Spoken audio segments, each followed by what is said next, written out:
Boa tarde. Eu sou Gabriele, doutoranda aqui da Unicamp, em História da Arte, na linha de Questões de Arte Não Europeia.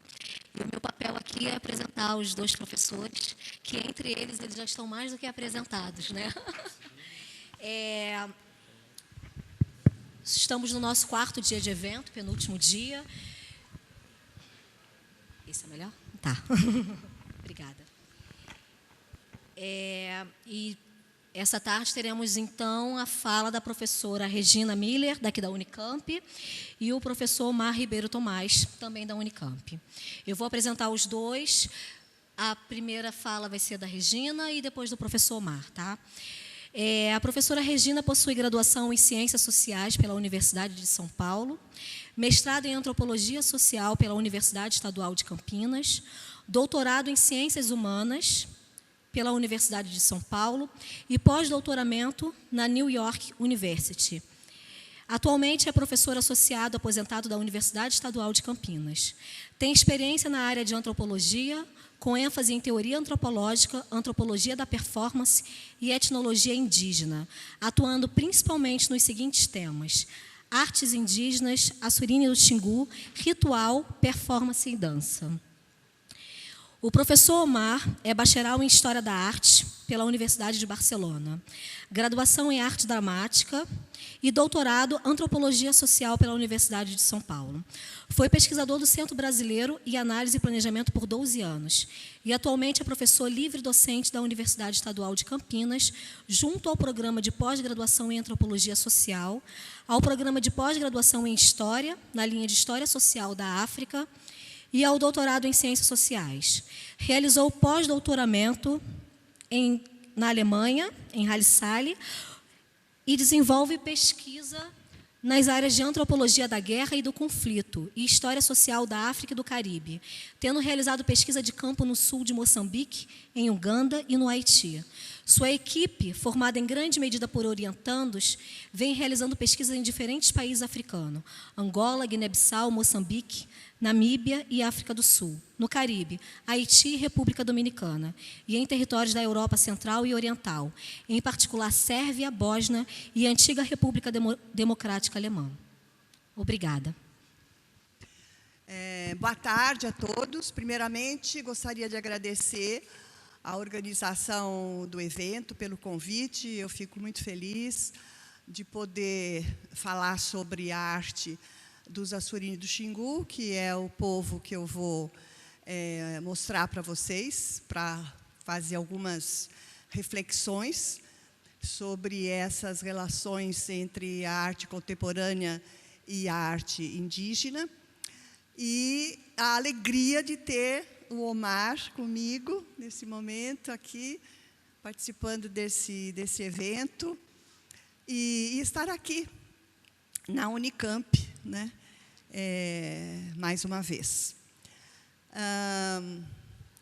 Eu gostaria de falar, primeiramente, que esse tema, ele é um tema recorrente nos últimos anos, talvez até na última década da minha atividade em pesquisa, na área da antropologia da arte, antropologia da performance. E cada vez que me convidam para falar sobre as artes indígenas, eu gosto de trazer sempre essa reflexão, no sentido mesmo de ter uma motivação, acho que muito mais do que de investigação antropológica, mas de dizer que de arte da performance e de arte conceitual, esses Assurine entendem.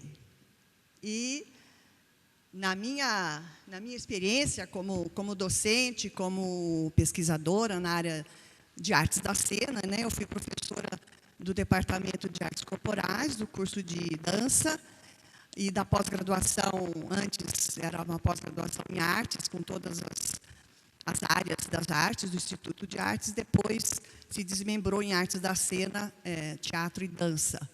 Então, nesse meu percurso como docente, como pesquisadora, e depois eu mesma realizando experiência artística na área da performance, os Assurini foram sempre os grandes inspiradores, né, de toda essa minha busca, né, e do encontro com a arte da performance, do encontro da performance com a antropologia, que a minha trajetória vem da etnologia indígena, mas eu vou estudar os Assurini por conta da pintura corporal, né? Eu havia estudado o Chavante, a pintura corporal do Chavante, orientada pela Lux Vidal, e a continuidade, então, para o doutorado, a Lux, né, indica a pesquisa sobre os Assurini, isso era os anos 70, para dar continuidade, né, ao tema da nossa pesquisa e do grupo de pesquisa da Lux, em antropologia da arte, ou etnoestética, como a gente chamava, né? E os Assurini, então, já com 5 anos de contato, né, eu conheci os Assurini após 5 anos apenas do contato. E foi realmente, eles eram muito pouco, nada conhecidos, né? A Lux soube dos Assurini através do Vincent Carelli, que foi o primeiro trabalho dele como Vincent Carelli, hoje, né, do Vídeo das Aldeias, né, um grande videoasta, cineasta, mas Vincent foi chefe de posto. O primeiro trabalho dele como chefe de posto foi nos Assurini, ele já fotógrafo, traz, né, as fotos dessa pintura corporal que, enfim, nada conhecida, né? E que, então, vai fazer, né, vai me cativar e vai me prender para sempre, né, a esse povo. E com eles, então, eu aprendi muito sobre performance, eu aprendi muito sobre a arte. E nesses anos, quer dizer, aí as teorias aparecem e eu começo lá com a antropologia estruturalismo, né, para entender como signos visuais, como comunicação não verbal, e sempre assim, a gente conhece, né, algo e você só vai confirmando, vem as teorias e você só vai dando outros enfoques para aquela mesma descoberta que você fez de primeira vez, né? Os Assurini, então, me encantaram com a vitalidade dos seus rituais e com a exuberância do seu grafismo aplicado no corpo, um grafismo geométrico elaboradíssimo, né? E no corpo e nos objetos, principalmente na cerâmica. E eles estavam em franco declínio populacional, eles haviam chegado à metade da sua população, né, logo após o contato. E essa vitalidade nos rituais, que são...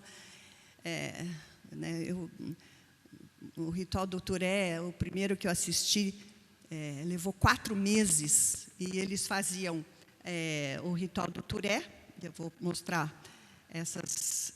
E o maracá, que é o ritual xamanístico, ao mesmo tempo, porque as pessoas estavam doentes, estavam morrendo, e o xamanismo é o ritual, então, voltado para a cura, né? E propiciatório também.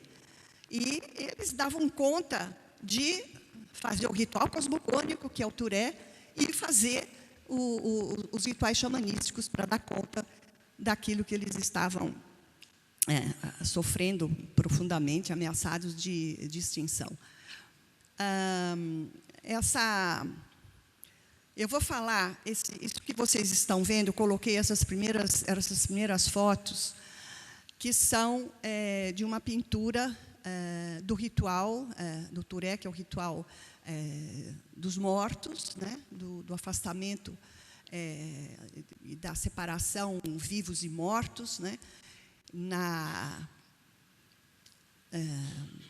trazendo os personagens do mito dessa separação, né, quando acontece, então, na instalação do cosmo, a separação entre o mundo dos mortos e o mundo dos vivos, a guerra, com a guerra, a tatuagem do guerreiro. E quando eu conheci os Assurini, eu ainda não conhecia a antropologia da performance, mas o que veio, né, a se confirmar, como eu disse, né, as teorias só vão confirmando aquela sua primeira impressão, é aquilo que a gente aprende, né, que o ritual não é uma atualização do mito, né, mas são esses próprios seres que vêm, então, compartilhar com os humanos essa experiência de organizar o cosmo. E essa moça, que é a Mirá, essa função, esse papel e esse ser mítico que ela, então, ela não está representando, ela é a Kawari Vandara, a companheira do Kawara, que é quem faz, né, quem chora em cima dos mortos, né, em cima da sepultura dos mortos, nessa operação, então, de separar a vida da morte. Os seres humanos, os avá dos mortos, dos Anyinga. E essa pintura, então, toda preta, né, o corpo todo pintado em preto, é justamente, aí já vou começar, vou tentar, nesses 20 minutos, tentar falar um monte de coisa, porque eu tenho que falar esse monte de coisa para fazer essa reflexão e levar esse recado, né, o que é, né, o que há de performance, de performático, da performance entendida como aquilo que é não representação, mas o Kawara ali, né, nesse momento, hoje, agora, enfim, do ritual, fazendo essas operações. E esses dois, então, eles são a dupla, e aí tem toda uma reflexão que seria, eu vou tentar falar resumidamente, eles são um par, né? E Kawara tinha um companheiro, né? Esse companheiro, ele é morto pelo inimigo, e o Kawara volta para a aldeia, e o companheiro morto volta aos pedaços, se a gente pode chamar assim, é o cabelo, é o sangue, é a perna, é o braço, né, que vai atrás, então, Kawara voltando, e essas partes, que eu chamei, então, do eu dividido, né, a não vida, o não humano, né, o não inteiro, né. E, então, eu pensei isso mais, anos mais recentes, que essa pesquisa, enfim, tem muitos anos, né, nessa ideia desse corpo. Com grafismo. A pintura com grafismo, ela, no corpo masculino, ela delimita o corpo de ombro a ombro, esse desenho no ombro, que é uma referência a uma tatuagem que é feita nesse lugar do corpo, no guerreiro que matou um inimigo. E a pintura masculina, então, ela divide o corpo masculino, com esse desenho que une esses dois desenhos, ou faz nos ombros. Ela vai até o joelho, e a pintura da perna, então, na outra perna, é uma outra pintura. Aqui um outro exemplo de pintura masculina. Os desenhos são os mesmos, tá? Os desenhos geométricos é um repertório que é aplicado em corpo masculino e corpo feminino, na cerâmica, no enfeite das flechas, no enfeite das cuias. Mas a distribuição deles no corpo, nesse plano tridimensional que é o corpo humano, obedece essas divisões. Na mulher, é um desenho vertical, no homem é o desenho horizontal, ombro a ombro, né, dividindo o corpo dessa maneira, e a partir dessa divisão é que o desenho é aplicado, obedecendo essa conformação, né, do corpo do homem e da mulher. Na mulher, então, é um desenho vertical no ventre, que vai, então, dividir, né, o corpo, organizar a distribuição do desenho geométrico nos corpos, né? Outro exemplo de pintura masculina, novamente a divisão horizontal. Aqui homem, a divisão horizontal, mulher. Aí eu já aproveito para mostrar a grande variedade dos desenhos, né? Dos desenhos geométricos. E já introduzindo para vocês esse padrão que nós estamos vendo agora, que é o padrão Taingava. O padrão Taingava, ele é preponderante, eu quero dizer, vários desenhos, esse também é um Taingava, obedecem esse padrão. Que padrão é esse? É o que a gente conhece como a grega, né? É o ângulo de 90 graus. Outro Taingava, né? São muitos, e há variações. E esses ainda são módulos que se repetem. Mas há o Taingava, que é improvisado, e ele é infinito, como a ideia mesmo de que esse desenho existe no infinito. Ele é trazido, é como se ele fosse trazido. Eles falam que a música é assim, né? Que existe uma música no infinito, e que uma composição é um recorte desse infinito. Para mim, é uma ideia bem interessante para entender o desenho Assurini. Então, esse geometrismo que é infinito e que pode cobrir todas as superfícies e tudo, né? Os Assurini têm dois movimentos de realizar esses desenhos. Ou é uma repetição simétrica, ou a assimetria da improvisação. Vai variando, vai variando. Deixa eu ver se eu acho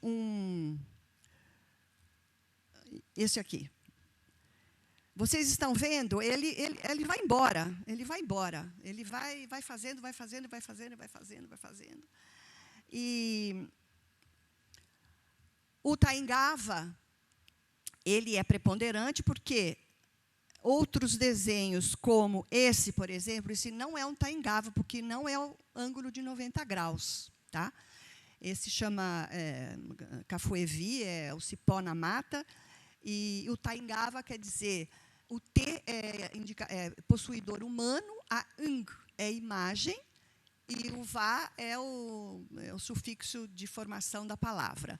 Então, Taingava quer dizer imagem de humano, porque o ângulo de 90 graus, ele nada mais é a referência a um boneco antropomórfico do ritual xamanístico, né?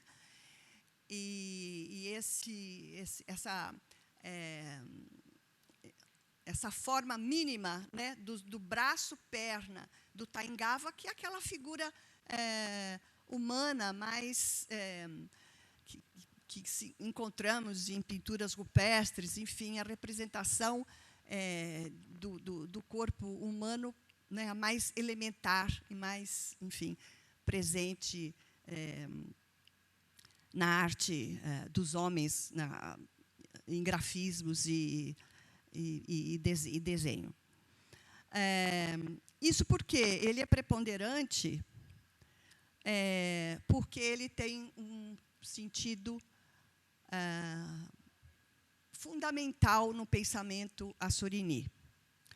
Eu vou tentar explicar em poucas palavras, porque é muito complexo, gente. É muitos anos de pesquisa, um livro, uma tese, para eu chegar a fazer uma proposta sobre a compreensão do desenho Assurini, daí defender, né, que ele é possível fazer aproximações, porque é uma arte para se pensar, é uma arte que traz conceito. O conceito de Taingava, ele é fundamental. Vou tentar explicar. Vou mostrar primeiramente na cerâmica também, ele é aplicado, e na cerâmica também. Os campos da forma da cerâmica são delimitados para se aplicar o desenho. Então, é o pescoço, e aí o pescoço é delimitado quando é uma cerâmica que tem pescoço. E o fundo, todas têm o fundo demarcado. O desenho do fundo vai ser um, o desenho dos lados vai ser outro.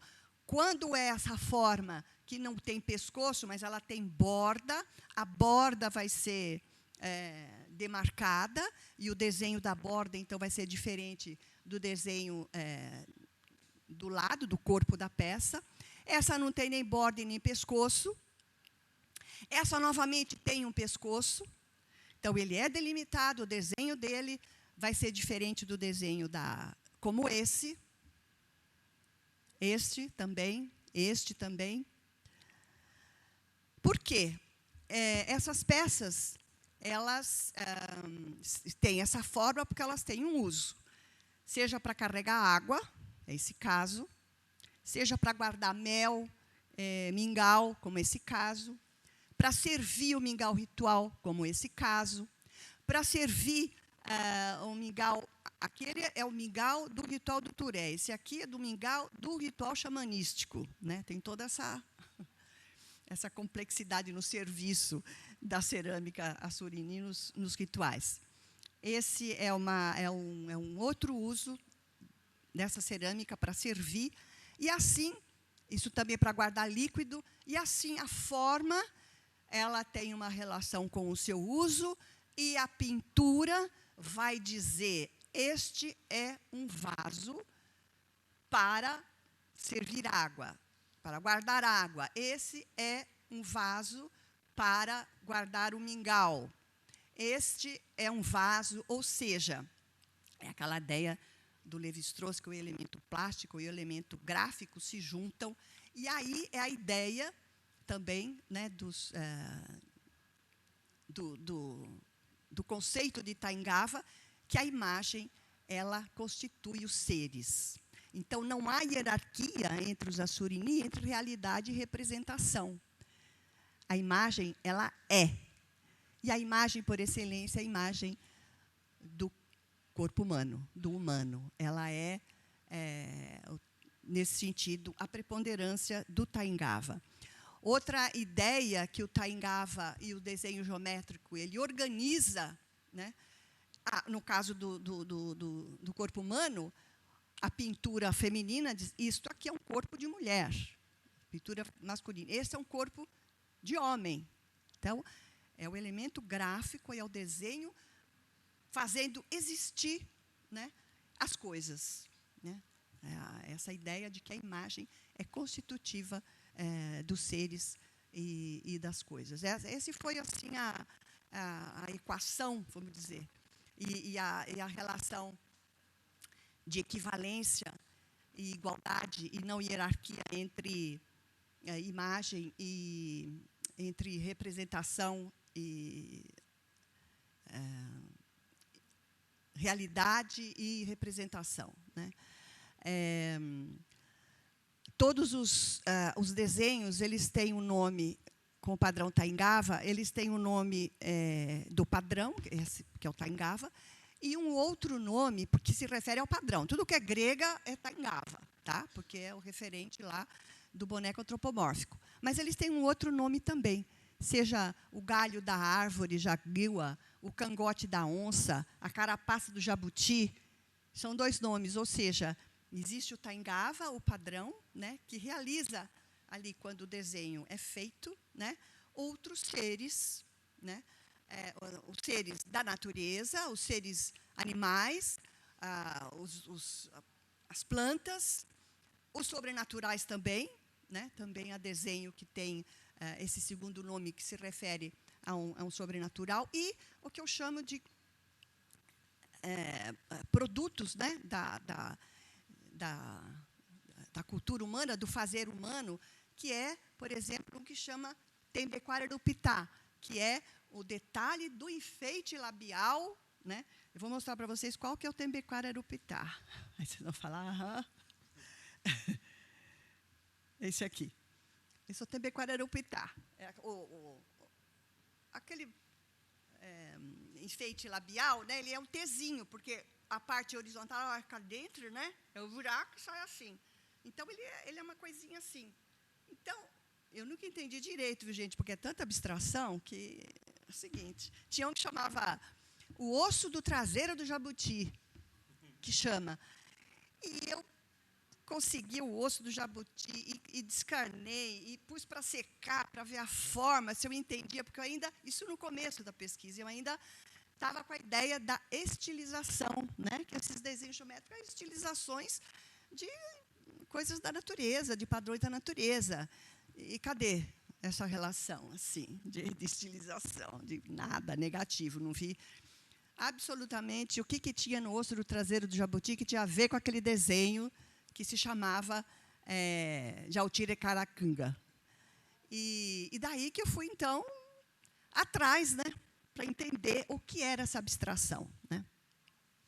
E, em poucas palavras, como eu já disse para vocês, era toda essa relação entre o padrão, o desenho, e o já pulando bastante, e o fazer, pensar, e a ação, fazendo uma relação aí com o que a Elsie Lagru fala do desenho da pintura dos Kaxinawá, né, dos, como é que chama agora?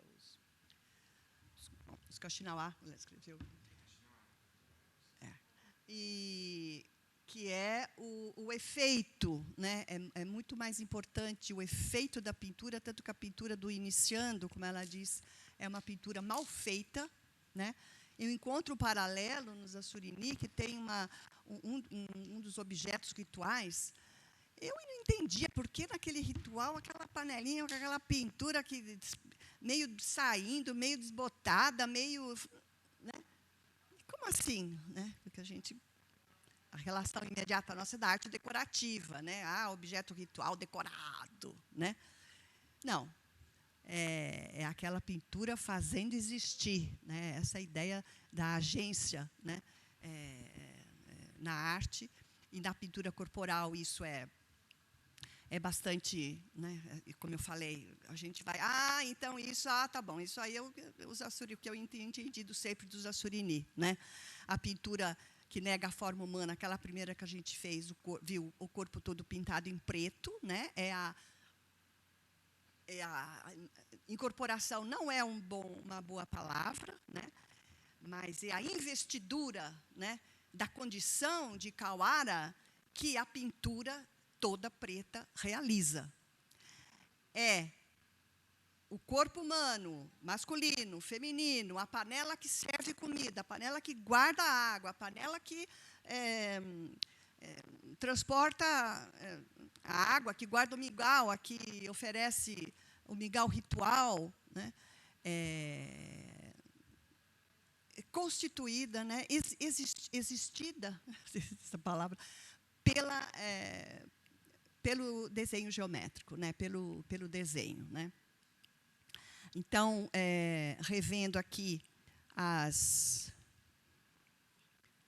novamente, né, para vocês visualizarem a aplicação do desenho e toda essa concepção. E uma coisa que... Aí tem aquela coisa que sai da curva, né, mas que te dá toda... A única pintura que só se realiza no corpo... Porque todas as outras, vocês viram, aquele desenho geométrico, ele vai da pintura, ele vai para o corpo, ela vai pôr onde ela quiser. Aí vocês vão ver... Se der tempo, eu vou mostrar as coisas que eles estão fazendo hoje. Enfim, né? Cobre qualquer superfície e qualquer superfície plana ou tridimensional. O único motivo que só é realizado no corpo e no corpo humano feminino é o juaqueté, que quer dizer justamente, juac é pintura, juaqueté é pintura de verdade, é pintura por excelência, é a pintura. Que é essa pintura que se realiza da seguinte maneira. Ela desdobra, vocês veem, né? O tronco e as pernas, e as duas pernas. Então, ela não existe no plano, ela só se realiza nesse desdobramento no corpo tridimensional e feminino. É o Joaqueté, que aí é todo esse sentido mesmo, né, da pintura por excelência, e esse lugar, esqueci de dizer, as mulheres é que são as artistas da arte gráfica Assurini, né? Eu estava dizendo que não há hierarquia, é uma relação de equivalência, também do plano dos humanos e dos outros seres e dos não humanos. Não existe, não é uma realidade que se vive depois da morte, não tem um depois, é um aqui e agora. O xamã, ele é um humano e ele é também um tivá, que são povos aí, né, que, enfim, que o xamã, o corpo do xamã, ele tem essa condição de ser outros seres, né, que estabelecem essa relação com os humanos. E então, é uma relação também de concomitância e não de hierarquia, né? um pós-mortem, né? um devir. Não tem devir, é o aqui agora, é aqui e lá, e assim também entre homem e mulher. A mulher domina, não há uma relação, né, a função da mulher na realização do desenho na mesma grandeza da relação dos homens xamãs para realizar, né, a organização do cosmo e essa relação entre os seres não humanos e humanos, da garantia da vida e da agricultura e da caça, etc., né? Então, xamã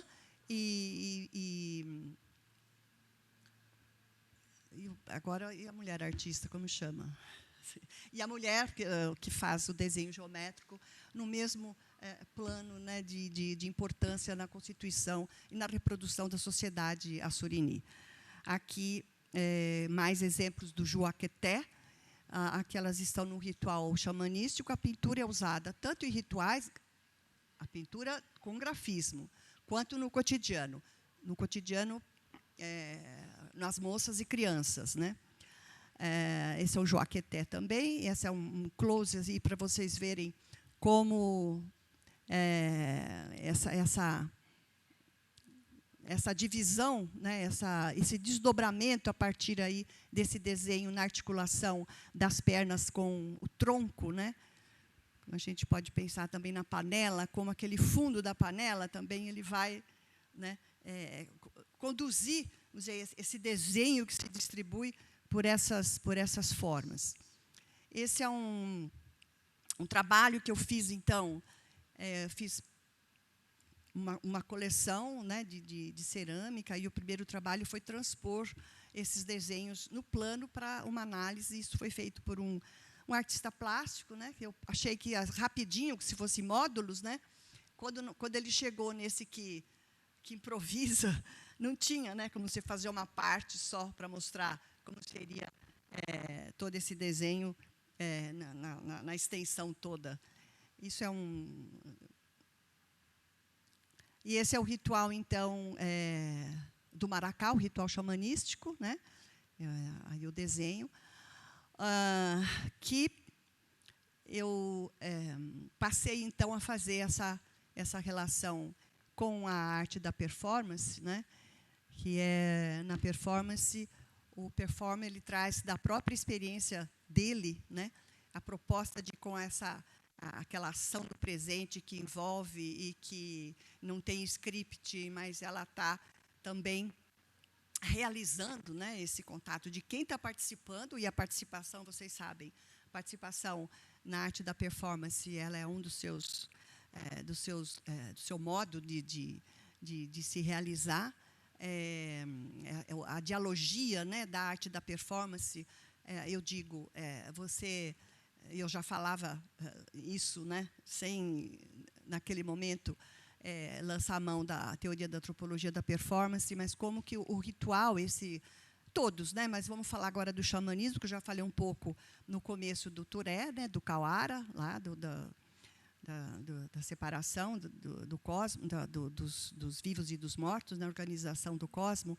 O xamanismo, então, esse ritual, o xamã que está com o chocalho na mão, o seu auxiliar e as moças que preparam o mingau e que acompanham na dança e no canto o xamã. Nesse convívio, essa casinha é o lugar para onde esses seres de outras esferas do cosmos vêm se hospedar, né? É um convite, é uma convivência. E, assim como eles se relacionam com esses outros seres, os humanos, todos da aldeia, também estão participando, né? Como se, então, esse cosmos não sei se resumisse a palavra, mas, enfim, se acontecesse na sua plenitude nesse momento do ritual. E é fundamental que, além desses que permanecem todo o tempo, um ritual desse demora uns 3 dias, noite e dia. Dentro das possibilidades, os participantes, os membros da aldeia vão participar, vão dançar. O canto do xamã, ele é um diálogo com o auxiliar que responde. Então, essa dialogia, né, presente nesse ritual e nos rituais indígenas, né, de uma maneira geral, é possível fazer essa relação com a arte da performance, que, para se realizar, ela é fundamental, essa relação com os que estão presentes e estão ali no mesmo espaço e tempo da ação performática, né? Em lugar da experiência do artista, que vai propor, então, essa experiência, né, para as pessoas que estão participando da performance, além dessa proposta, né, de participação, que o artista performático faz a partir do seu, vamos dizer, de um script próprio. No caso do ritual, esse script é a mitologia, né? O script é a mitologia, e então xamãs e os outros que conduzem, né, como o ritual cosmogônico, o ritual, o script é o mito, mas tudo é criado, né? Não há partitura que se... existe uma estrutura, né? O script é uma estrutura, e aí o que acontece... Bom, aí o que acontece na ação, né? Novamente, o xamã e o seu auxiliar. Uma outra perspectiva dessa... que são várias, tá? São várias... Isso chama tucaia.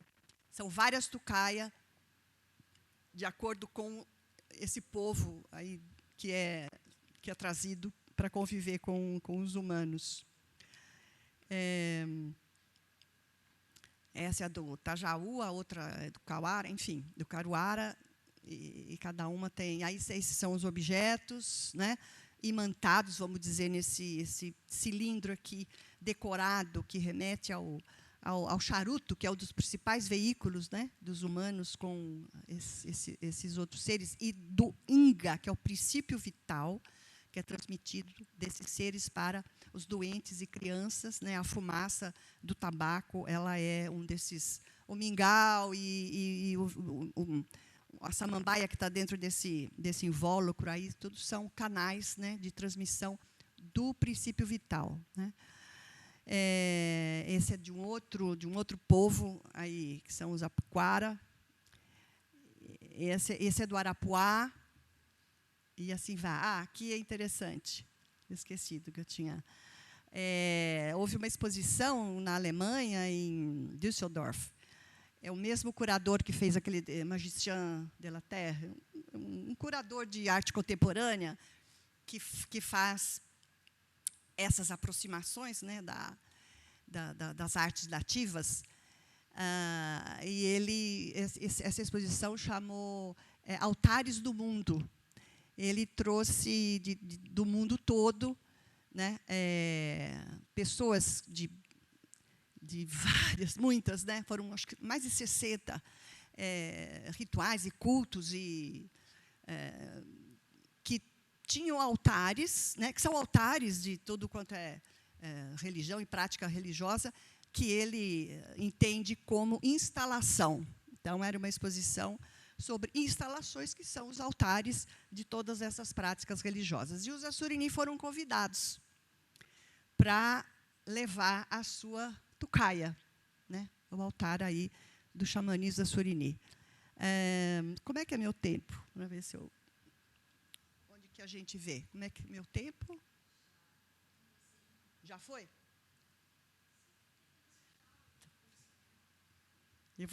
Eu vou encerrar, então. Mas, deixa eu ver o que vem aqui. Esse é o Turé, né, o ritual das flautas, aquele ritual de separa os homens, os vivos dos mortos. Ele celebra também o milho, e é o mito da relação entre aldeias que permitem os casamentos, né? Então, os homens cobra, isso, né, no mito, vêm de uma aldeia, de uma outra aldeia, para chorar os mortos da aldeia que está fazendo o seu ritual, né?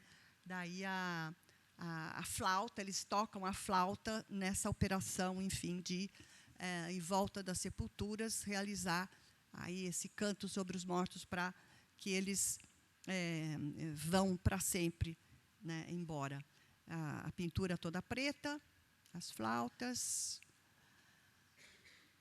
E, bom, essas últimas é só uma referência dos rituais dos Kayapó, né, com essa exuberância da plumária, né. Essa aqui tem um trabalho muito bonito da Isabelle Giannini, que fala a experiência, né, do ser pássaro.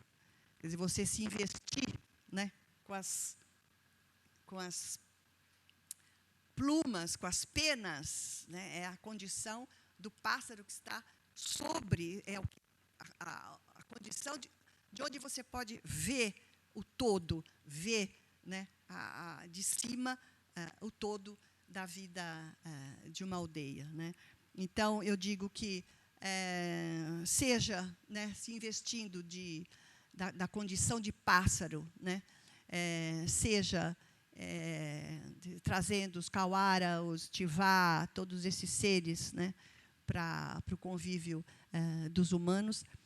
O ritual é a experiência como na performance, né, de realização de mundos e condições e situações criadas pela arte. Eu acho que eu fico por aqui para deixar aí as perguntas para vocês. Vamos ver o Omar.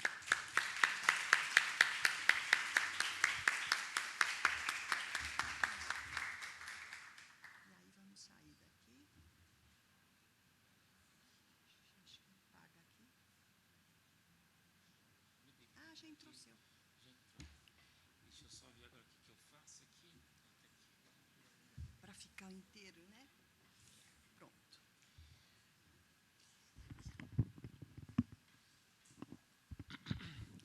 Bom, boa tarde a todas e a todos. É um privilégio poder estar aqui hoje. Eu agradeço muitíssimo a organização do evento, a Gabriela em particular.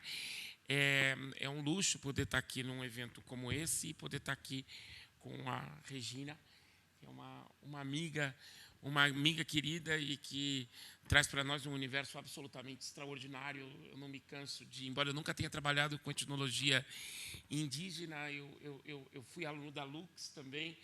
Me lembro quando saiu aquele livro magnífico, O Grafismo Indígena, que a Regina participou, e acompanho isso, eu acho absolutamente extraordinário. Mas vou propor para vocês a gente ir para um outro universo completamente diferente, e aí vamos ver na discussão como é que a gente pode conectar esses universos.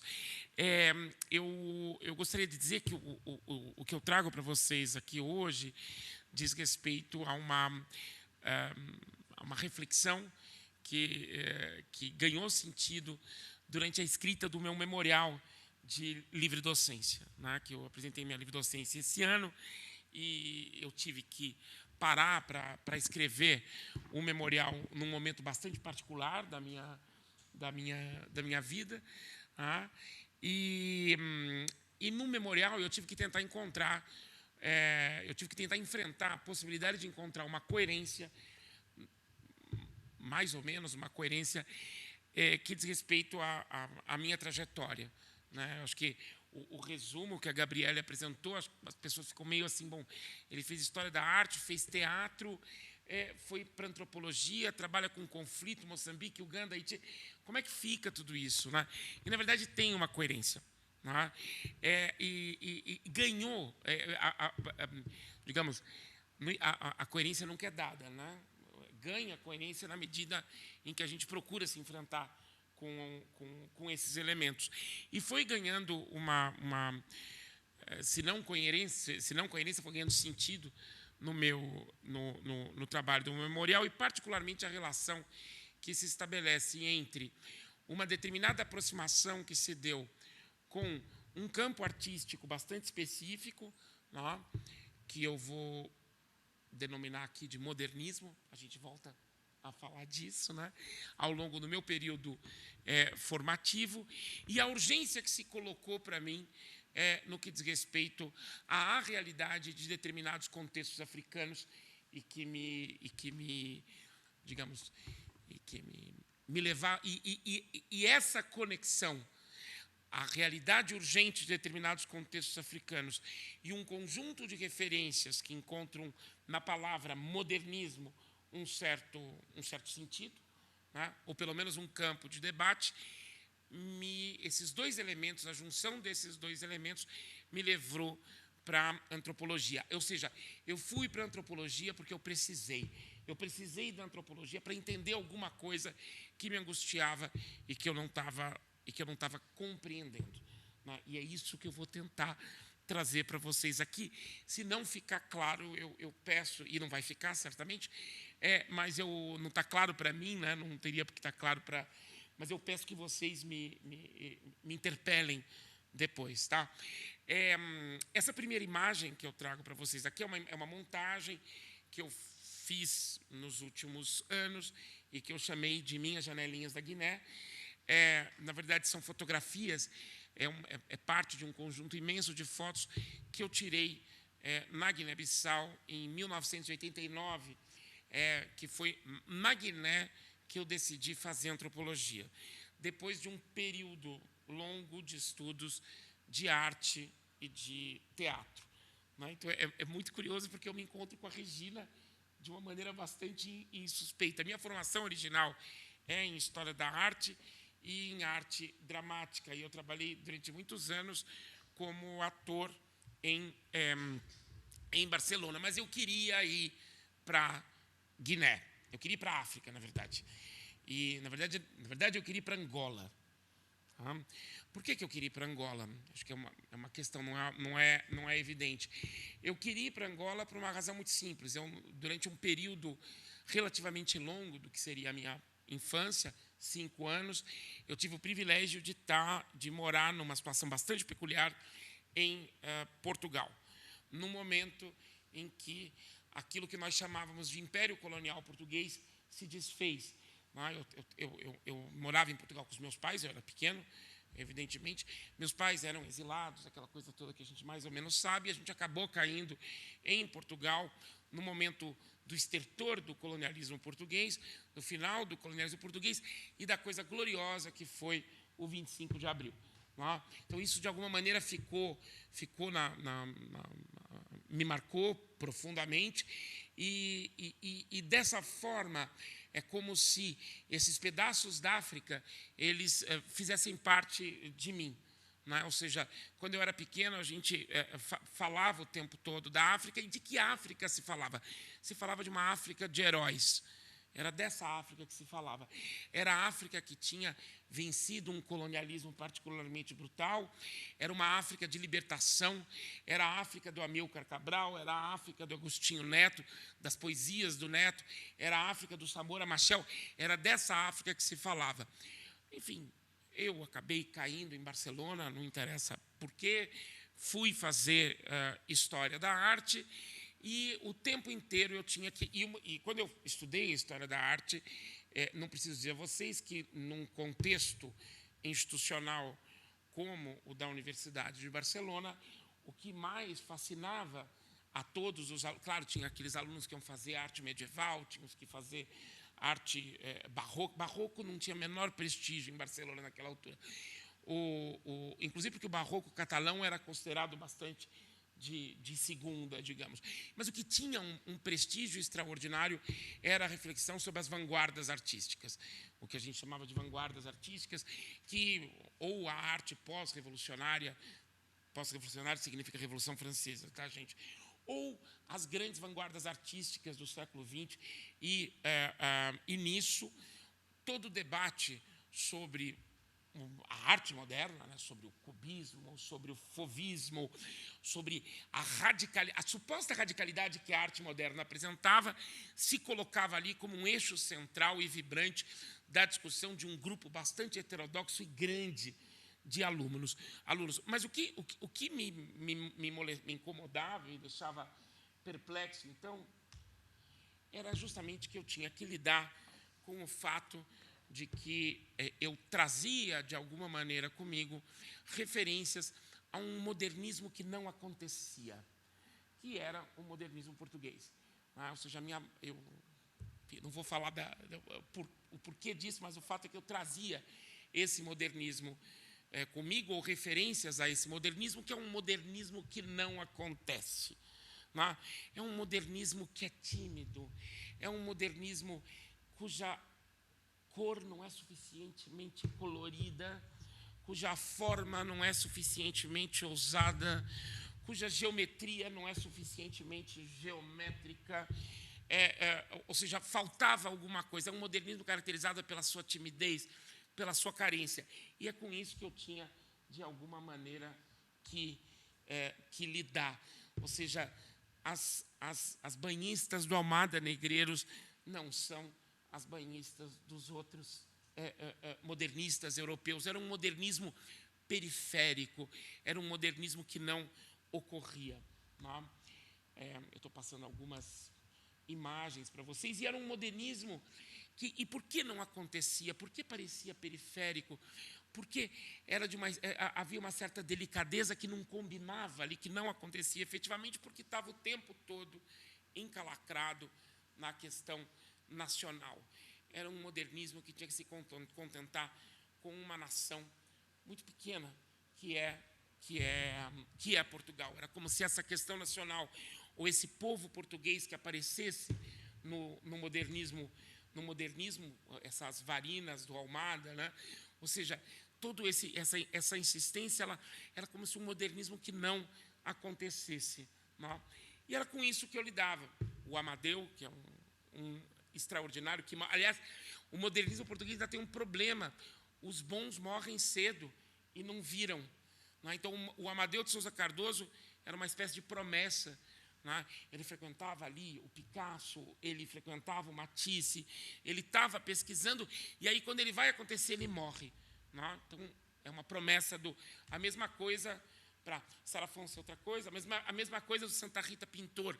Quando ele vai acontecer, ele morre. Né? Então, eu tinha tudo isso na minha cabeça. Né?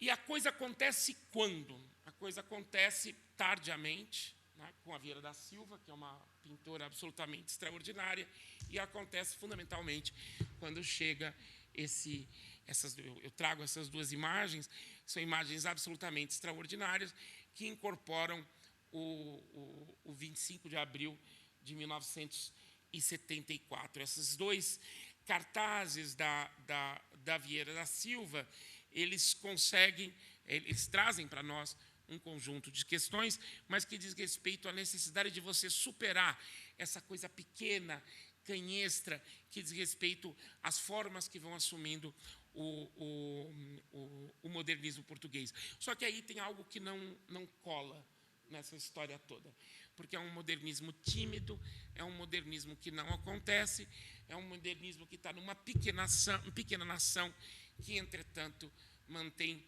um império de uma brutalidade atroz em diferentes contextos africanos. E, no fundo, eu acredito que quando eu decidi que eu estava no final dos anos 80, estava farto de um determinado cotidiano europeu. Pode parecer incrível a gente pensar nisso. E eu queria ir embora, e eu queria ir para a África, e eu queria ir para aquele universo dos heróis, dos quais eu falei para vocês. E acabei caindo, não consegui ir para Angola, e acabei caindo na Guiné-Bissau. E na Guiné-Bissau eu me encontrei com todas essas referências cotidianas e que estão marcadas na memória das pessoas, no corpo das pessoas, dessa violência extraordinária que era que representou essa experiência tardo-colonial portuguesa.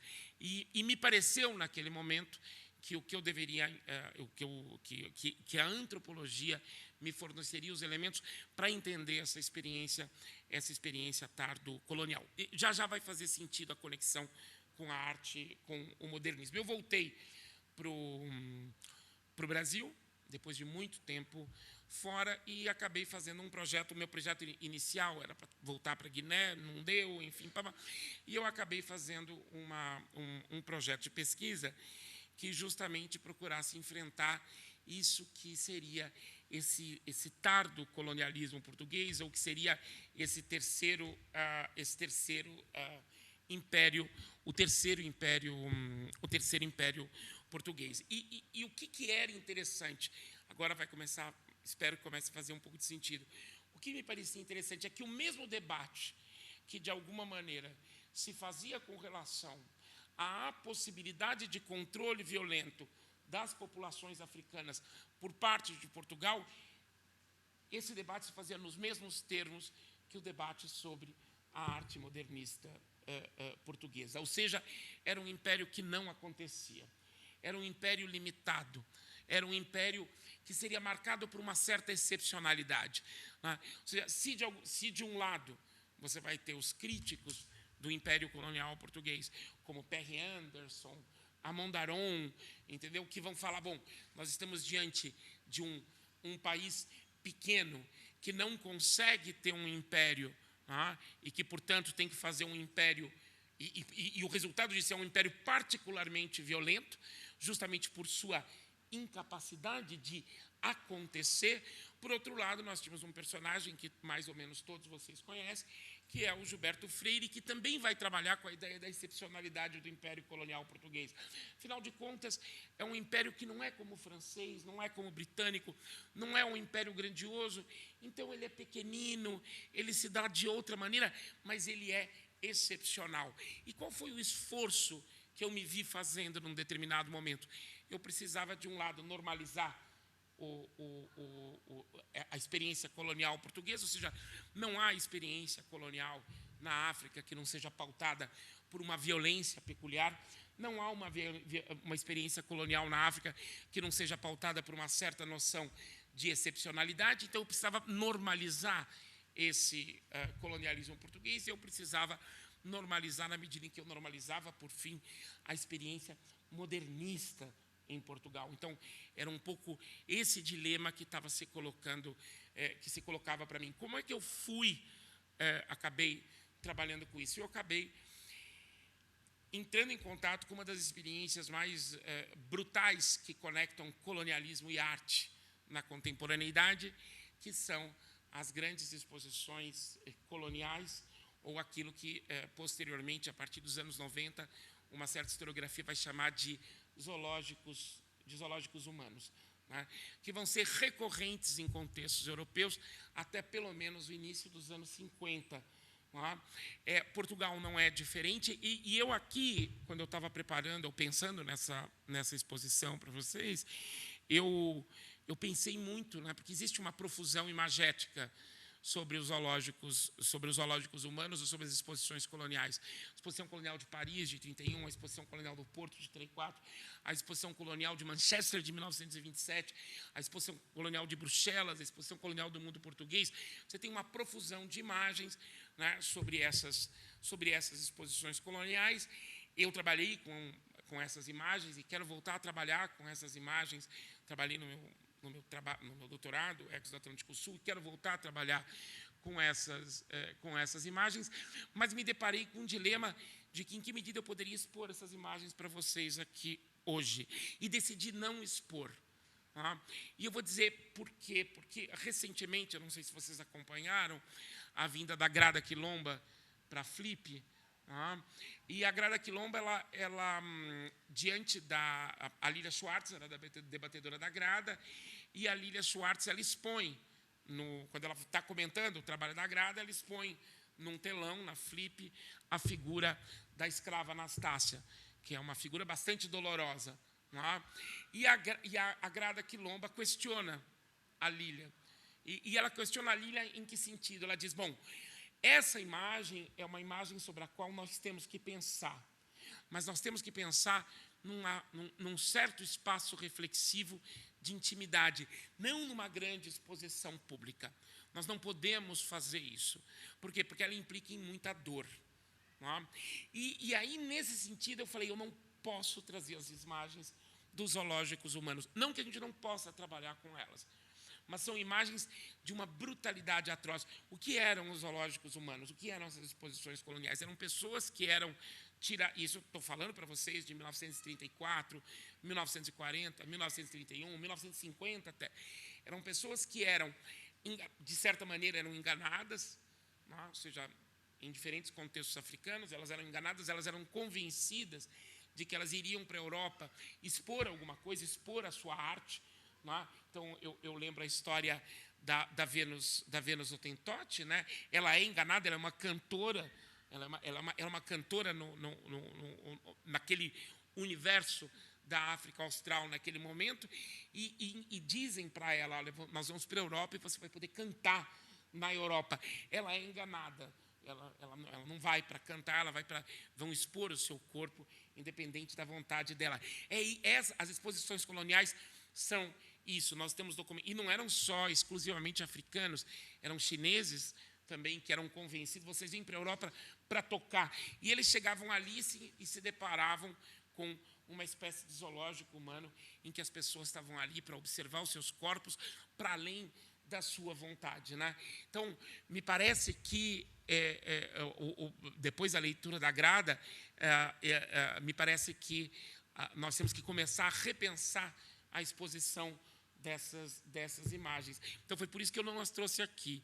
Né? Eu tinha preparado tudo, mas eu falei, caraca, como é que eu vou trazer a exposição dessas imagens? Que são imagens absolutamente brutais, depois do que a Grada falou na Flip. Eu tenho que repensar a minha própria relação com esse universo imagético. E mais, eu tenho que pensar a relação, aí sim, da relação entre o modernismo, seja ele o modernismo português, seja ele o modernismo que acontece na França, o modernismo que acontece em outras grandes metrópoles europeias, e o colonialismo, que eu acho que esse é um grande desafio. Eu lembro a vocês o seguinte, o Le Corbusier, grande urbanista moderno, arquiteto, o Le Corbusier, quando Mussolini invade a Etiópia, a invasão da Etiópia é feita de uma brutalidade atroz. E uma das coisas que o exército do Mussolini faz é destruir a capital do Império Etíope, destruir Addis Abeba. Naquela altura, Le Corbusier escreve uma carta para Mussolini, parabenizando Mussolini pelos seus feitos na Etiópia e se oferecendo para ser o arquiteto daquilo que deveria ser a nova capital da Etiópia, ora sob bandeira italiana. Né? Então, eu com isso, eu vou caminhando, porque acho que, desculpe eu falar nessa, mas com isso eu estou querendo dizer que nós temos que repensar não dá para a gente pensar o modernismo, seja ele nas máscaras de Picasso, seja ele nas formas e nas explosões de cor de um Matisse, se a gente não pensar, e seja ele na timidez formal que o modernismo português se apresenta, sem a gente pensar no sistemático, e aí para usar um termo de um grande antropólogo inglês, que foi um dos professores do Peter Fry, que é o Jack Good, em que ele fala no roubo da história, sem a gente pensar nessa espécie de assalto formal, sistemático, que aquilo que nós, por comodidade, chamamos de Ocidente Europeu, fez sistematicamente com as populações extra-europeias, com as populações africanas, com as populações indígenas e com as populações asiáticas. Então, de alguma maneira, eu não sei se fez sentido para vocês, eu trouxe imagens apenas, né? Essas duas imagens da exposição colonial. Esse primeiro cartaz da exposição colonial portuguesa em Paris foi um cartaz que me surpreendeu, né? Quando eu estava fazendo essa pesquisa, não havia uma grande profusão de trabalho sobre isso. Mas é um cartaz particularmente interessante. Foi feito para a Exposição Colonial de Paris de 1931, o pavilhão da Exposição Colonial portuguesa em Paris, o segundo também. Né? E aí eu queria destacar um ponto. Aqui eu coloquei um Portinari, né? O quadro Café do Portinari. E por quê? Porque na altura que eu estava trabalhando na pesquisa, e estava trabalhando com a exposição do mundo português de 1940, eu me deparei com a inquietação que o quadro do Portinari tinha provocado no universo intelectual português naquele momento. Né? O quadro do Portinari aliás, quem tiver interesse na participação do Brasil na exposição colonial portuguesa, Marisa Correia fez um trabalho lindo sobre as bonecas dos orixás que foram levadas em 1940 para a exposição do mundo português. É um trabalho que vale a pena olhar. Mas me pareceu interessante o quadro do Portinari. E não que eu seja fã do Portinari, tá? Já deixo claro, esse não é o meu ponto. O que me pareceu interessante foi a inquietação que o Portinari provocou. E por quê? Porque, de alguma maneira, não. Porque, nesse quadro, Portinari representa o trabalho. Tá? Ou seja, nesse quadro, o café, o que você tem são pessoas trabalhando.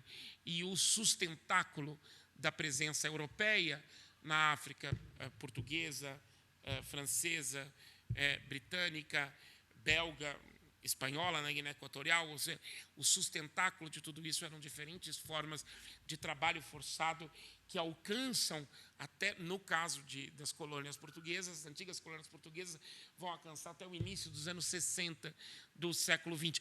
E em todas as outras colônias também. São diferentes formas do trabalho forçado. E uma das dificuldades que eu encontrei ao longo de todo o meu trabalho era justamente lidar com as representações do trabalho, ou seja, uma imensa dificuldade na bibliografia produzida em contextos africanos para você falar do trabalho. E aí eu vou concluir, espero que não tenha sido... Foi muito caótico, Regina? Não.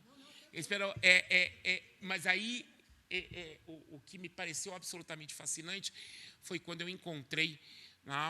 Eu comecei a trabalhar com dois textos, um deles certamente vocês devem conhecer atualmente. Eu comecei a trabalhar com ele em 2008, que é o Caderno de Memórias Coloniais da Isabela Figueiredo, né?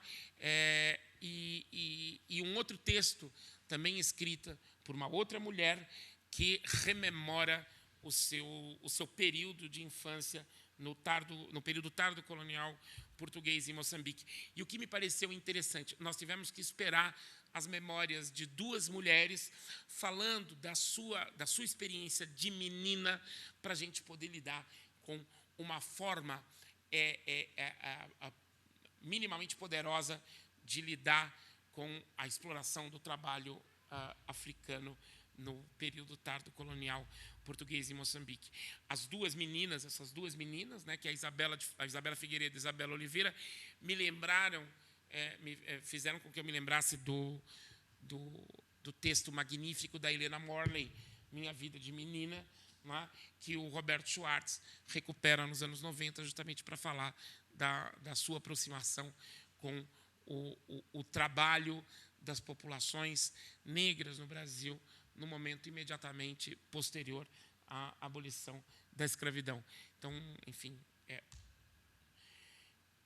depois a gente pode voltar. Eu queria dizer para vocês que o que eu tenho me deparado agora, nesse momento, justamente, é tentar trabalhar de uma maneira mais ou menos vigorosa com essa conexão entre o debate que se constrói por referência ao período tardo-colonial português em Moçambique e o debate em torno do modernismo português.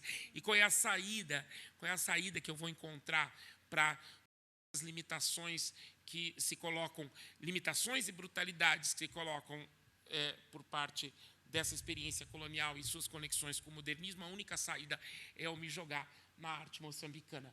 Não tem outra saída. Eu me jogar na arte africana, nos pintores, nos escultores, nos dramaturgos africanos contemporâneos. E aqui eu coloquei só aqui um quadro de um amigo meu, que é o Iemene, que é um amigo moçambicano, que é um pintor moçambicano, e que eu acho que traz para nós outros desafios formais que dizem respeito à realidade contemporânea de Moçambique. Bom, é isso que eu queria trazer para vocês. Obrigado.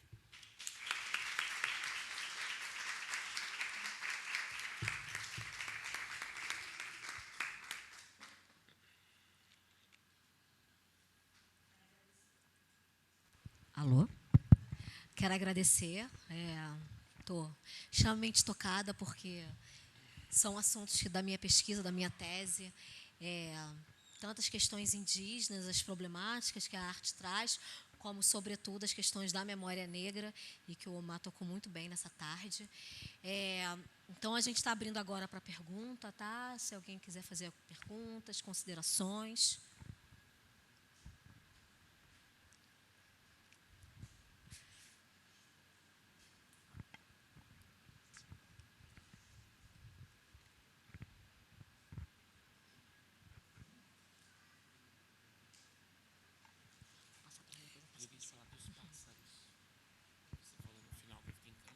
Oi, eu queria fazer uma pergunta para a Regina. Eu queria que você falasse um pouco mais da relação ou das diferenças entre performance e representação, que é algo que eu particularmente nunca tinha pensado, mas achei super interessante.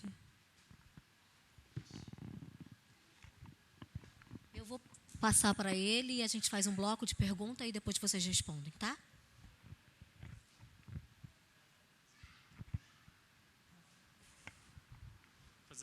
Pro Omar, eu queria ver se você tem alguma ideia sobre a ética dessas imagens produzidas sobre o colonialismo. Se você já está pensando como que a gente pode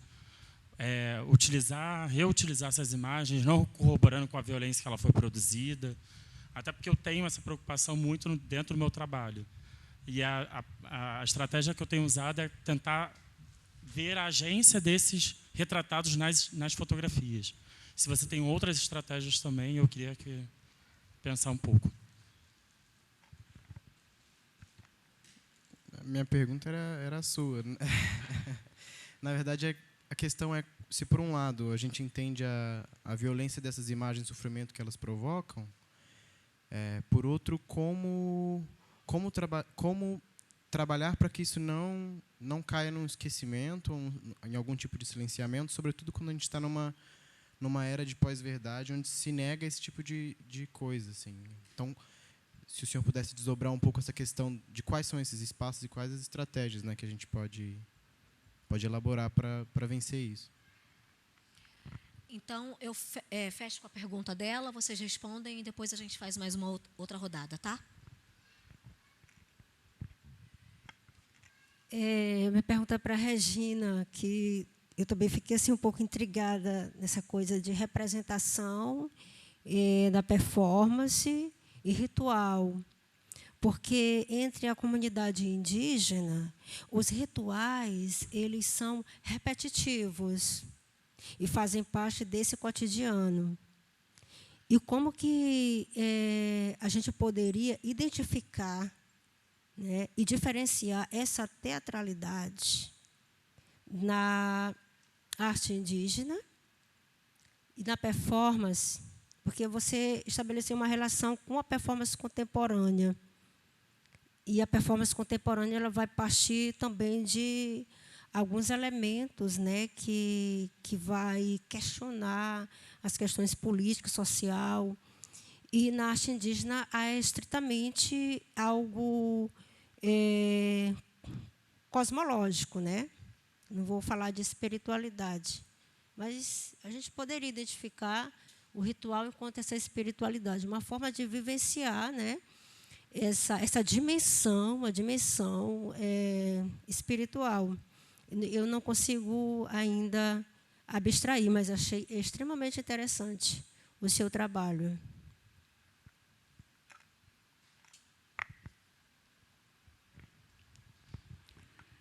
Eu acho que as duas perguntas né, dizem respeito à mesma questão. A gente tem que pensar o seguinte, na performance tem um conceito que é fundamental, que é experiência e processo, né? Além de dialogia, além de participação, mas é o texto, vamos dizer, existe um texto, uma estrutura, tanto no ritual quanto na performance contemporânea, você tem uma estrutura, você tem um roteiro. Mas o que vai realizar mesmo, tanto o ritual quanto a performance, é o processo de realização dessa estrutura, onde você tem improviso, você tem a participação, você tem circunstâncias, e você encontra essa situação tanto no ritual quanto na performance. Eu estou lembrando assim, de alguma coisa, talvez, que possa clarear vocês. Esse ritual cosmogônico dos Assurini, existem dois grupos, são os convidados, né, como eu disse, os convidados que vêm para chorar os mortos, tocar as flautas e afastar para sempre os mortos dos vivos, né? Tradicionalmente, os Assurini viviam em aldeias, várias aldeias que eram constituídas por um grupo, uma família extensa que habitava a grande casa, a casa comunal, onde existe a sepultura dos mortos, né? Cada aldeia tem o seu, e essa casa é o próprio cosmo e é o corpo também, né? Ela é abobodada e são as costelas, enfim, uma série de ritualizações na confecção da casa que remete a isso, né? Quer dizer, o corpo e ao universo. Então, esses universos, né, autônomos, eles se trocavam mulheres e serviços rituais, né, que tem a ver com a reciprocidade, enfim, com a reprodução dessa sociedade fundamentalmente baseada nessas relações de troca. E os Assurini foram reunidos todos, né, havia pelo menos 3 desses grupos, todos num lugar só, junto da FUNAI e tal, e passaram, então, a viver todos juntos, e, na ocasião do ritual, se dividiu em 2 grupos, os Pareara, que são os que recebem, os anfitriões, e os Turezara, que são os que sabem tocar a flauta, né, que é enfim, é uma especialidade fundante do ritual. Tem aquela flauta, e a flauta é o elemento fálico, e os homens cobra, enfim, a cobra, e tem um mito que o convidado, ele leva a mulher embora e eles têm uma relação sexual em cima da flauta. Enfim, vários elementos aí referentes à sexualidade e à procriação dessa relação entre esses 2 grupos, essas 2 aldeias. Reunidos num lugar só, eles, ao fazer o ritual, se dividiu entre Pareara e Turezara. Sei lá, havia lá um consenso, quem vai ser Pareara, quem vai ser Turezara. O Pareara tem que dar comida, o Pareara tem que receber o convidado. E eles faziam isso, né, na própria aldeia, divididos-se em dois desses grupos, porque o ritual, né, quer dizer, o script, né, a estrutura desse ritual, é essa troca, é essa necessidade da relação, da participação do outro, né, na permanência e na reprodução, enfim, dessa sociedade, né? Houve um momento, eu assisti a 3 desses rituais, que era feito a cada 2 anos, enfim, né? Houve um momento de muita redução demográfica que não havia gente suficiente para ter 2 grupos. E o que eles faziam?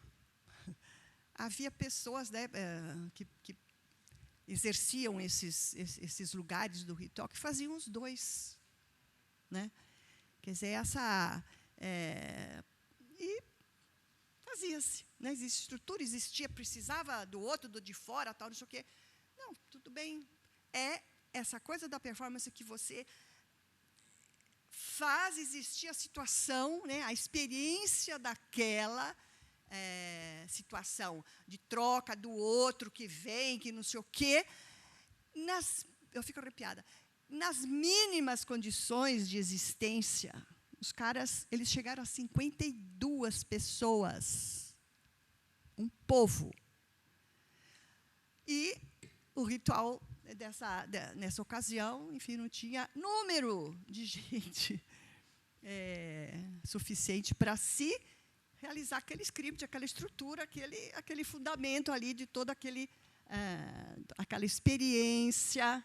Né? O que faz a performance? Ela te coloca no lugar, né, de uma experiência, o processo de vivenciar uma experiência que não é a representação, seja, né, do script teatral, de um roteiro, enfim, da peça, né, que você tem, enfim, você tem papéis, você tem personagens que são, na verdade, personas. Aí tem toda uma discussão também entre personagem e persona, né, entre o teatro convencional e a performance, que remete muito também a essas questões. Né? A persona é aquilo que você... você, é o não eu, do Schechner, que fala, né, não sou eu, porque é um personagem, mas também não é o não eu, porque você... É difícil, né? Eu sempre vou explicar isso. Quanto que eu expliquei isso em aula, e era uma dificuldade. Mas é tão importante, porque é o não eu. Né? Ou seja, não é o não eu porque eu estou fazendo um personagem, porque sou eu ao mesmo tempo, mas não sou eu. Né? Essa relação não eu. É isso que é, né, o ofício do performer. Né? Então, é nesse sentido. Então, não representação, não repetição no sentido de você estar representando, né, figurando um enredo, um drama, um conteúdo, né, mas é o conteúdo e a performance, o executar esse conteúdo a serviço de uma experiência que vai além, né, que é muito mais do que você estar no lugar, representar um personagem. Você é. Né? E esse é a mesma coisa. O xamã, ele é humano, ele é avá, ele é tivá, ele é caruara, ele é.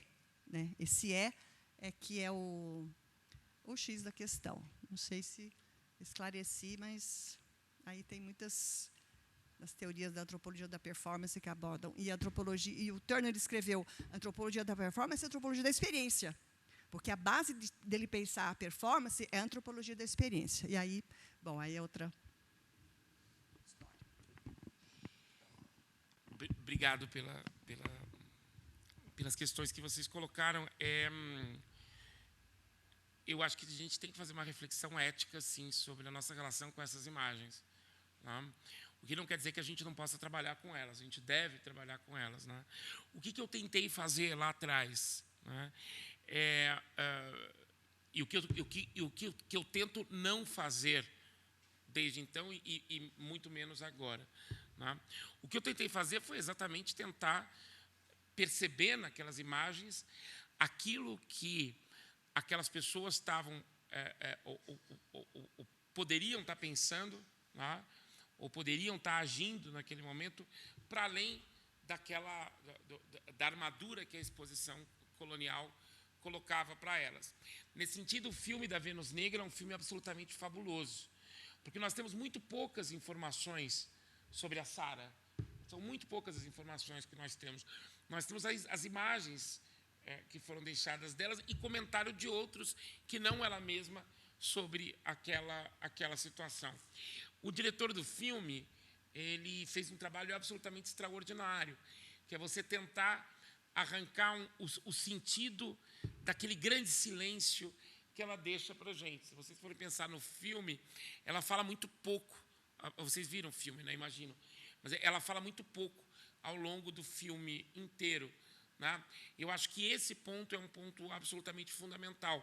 Da mesma maneira que uma das fotografias com as quais eu trabalhei foi de uma das mulheres que foram levadas para a exposição, que era da Guiné-Bissau, era uma mulher balanta, de nome Rosinha, né? Que é levada para a exposição em 1934. Né? E uma das coisas que você percebe no olhar dela é um profundo tédio. Né? Ou seja, e me pareceu esse tédio, esse enfado, me pareceu absolutamente interessante de contrastar com o entusiasmo que cercava o mundo colonial que se queria criar naquele momento em torno da exposição colonial. E outra imagem com a qual eu trabalhei foi a imagem do Pepé, que era também da Guiné-Bissau e que morre durante a exposição. Esse é um ponto, um número significativo de indivíduos morreram nas exposições, tanto em Manchester, como em Paris, como no Porto. Morriam por várias razões. As viagens eram penosas, eles eram expostos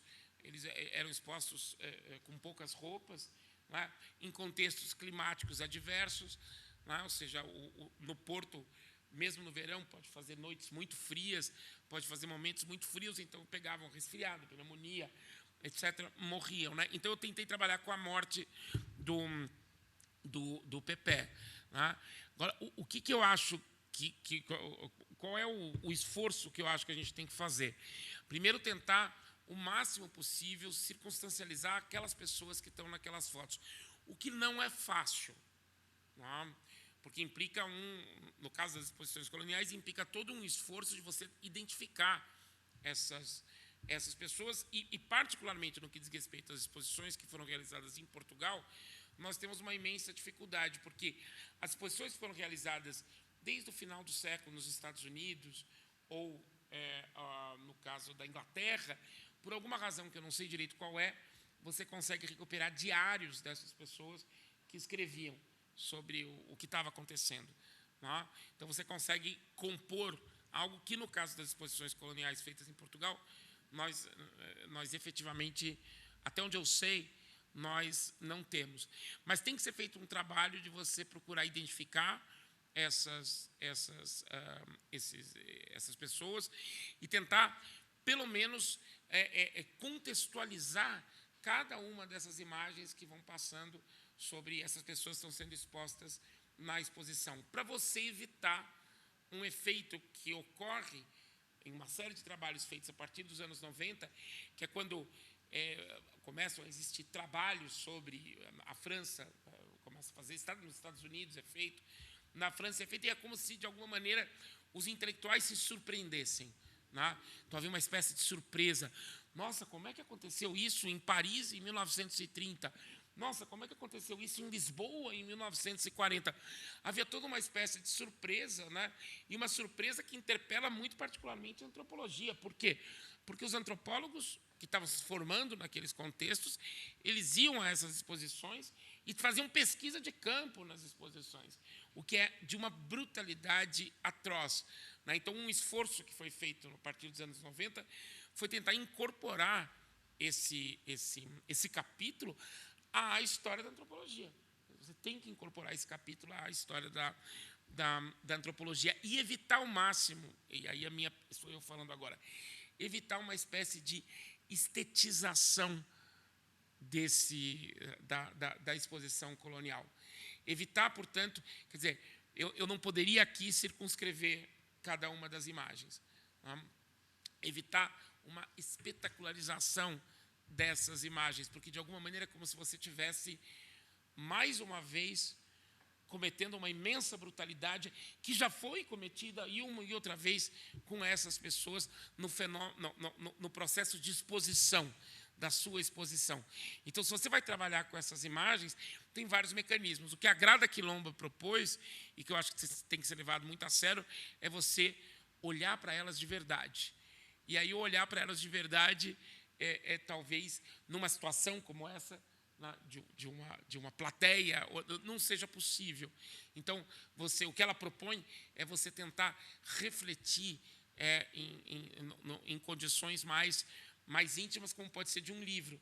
Né? Um livro você com o livro, olhando, acompanhando o texto e pensando sobre aquela imagem. E não, por exemplo, fazendo um troço que é muito brutal, tá? Que é você expor essas imagens, no caso de corpos negros, tá? E os negros que estão aqui conosco não possam manifestar a dor que essas imagens provocam neles, que é isso que a Grada Quilomba traz para nós, e que foi iludido durante décadas.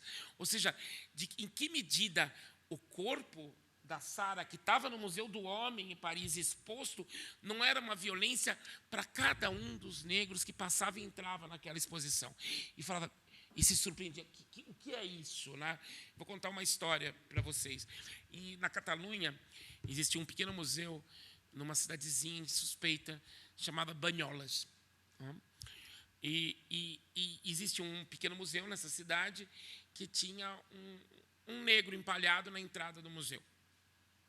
E era conhecido como a Negra de Banyoles. Tá? E era um museu onde todas as crianças da Catalunha, em algum momento, faziam uma excursão para ver um museu que tinha muitas coisas, entre elas tinha a Negra de Banyoles. Mais ou menos em 1997, 98, existia um sujeito que era da Guiné Equatorial e que está passeando com seus filhos, tá, por Banyoles, e tem um museu da cidade, vamos entrar. E quando ele entra, ele se encontra com um negro empalhado na entrada do museu. E ele fala, mas que brutalidade é essa? Né? E ele começa um processo, né, que implica em retirar primeiro retirar de exposição, descobrir quem é e dar um enterro digno para ele, que foi feito com a Sara. A Sara volta para Botsuana. Não? Essa história me parece, nesse sentido, como historiadores, a gente deve usar e trabalhar essas imagens, mas a gente tem que ter muito cuidado na exposição dessas imagens. Por quê? Porque elas têm um efeito para as pessoas que estão olhando. Não? Que foi o que a Grada falou para Lilian Schwartz. E eu acho que a Grada acertou. Entendeu? Ela falou, essa imagem da escrava Anastácia me provoca imensa dor. Portanto, você não pode expô-la dessa maneira. O que a Lilian fez era o que eu teria feito, era o que nós fazíamos. Eu acho que a Grada, ela chama atenção para esse ponto, no que diz respeito a esse universo imagético e o universo da fotografia. A fotografia é uma imagem peculiar. Né? Então, você tem que tomar muito cuidado. O que não quer dizer que você vai acabar com as fotografias, eliminar. Não. Você vai tratá-las de maneira adequada e tratá-las pensando, eventualmente, na dor que essas imagens podem provocar para alguém que está aqui conosco hoje em dia. E se a gente efetivamente incorpora o que o Frantz Fanon falou e o que a Grada está falando, são pessoas que trazem no seu corpo alguma dor que está diretamente estampada naquela fotografia. E se é dor, a gente tem que tratar com carinho, com cuidado, a gente tem que acolher essa dor. E talvez a forma de acolher essa dor não seja expondo essas imagens. Expondo de uma maneira espetacularizante. Não seja você espetacularizadora, não seja você fazendo nos anos 90, né, que foi feito por toda uma geração de historiadores, né, que é você faz catálogos e catálogos sobre as exposições coloniais, as pessoas não leem os textos que estão ali e você acaba novamente produzindo esse efeito de estetização, sem tratar da violência que é constitutiva da possibilidade daquela imagem.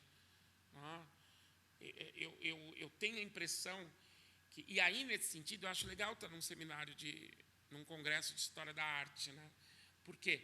Porque e talvez isso que eu queria ter dito, né? Eu estudei 9 anos História da Arte em Barcelona e nós éramos capazes de discutir enlouquecidamente os quadros. Aliás, eu fui ver as Demoiselles d'Avignon, do Picasso. Eu tive o privilégio de poder ver uma grande exposição das Demoiselles d'Avignon, em que você recuperava tudo, como é que o Picasso tinha feito as Demoiselles d'Avignon, como é que ele tinha construído. E você faz uma exposição gigantesca, sem falar do colonialismo que possibilitou aquele quadro. Eu não sei se agora talvez esteja me expressando melhor.